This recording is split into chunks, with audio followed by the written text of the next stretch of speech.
సాయి కుమార్. మా ఊరి పేరు కోట నార్త్ డివిజన్ కాలనీ.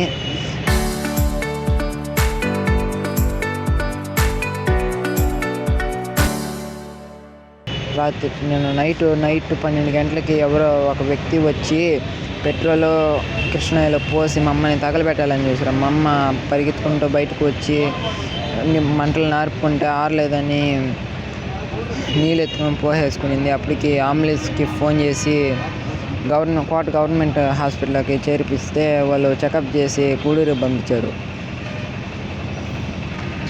నేను మా అక్కకి పెళ్ళి అయిపోయింది. నేను ఏలూరులో మోటార్లు కట్టేదానికి వెళ్తున్నా. మా అమ్మ అంటే కోట నార్త్ డివిజన్ కాలనీలో జడ్పీపీహెచ్ఎస్లో ఆయమ్మగా. ఆ సమయంలో నేను మా అవ్వల చెల్లెలు మా అమ్మ పనుకోండి. మా నాన్న విడిపి 8 సంవత్సరాలు అవుతుంది. ఇంట్లో అంతమంది ఉన్నా కూడా మా అమ్మ మీదే అటాక్ చేశారు వచ్చి. ఎవరని తెలియలేదు. తగలబెట్టేసి వెళ్ళిపోయారు. బయట అంతా ఎతికితే ఎవరు లేరు.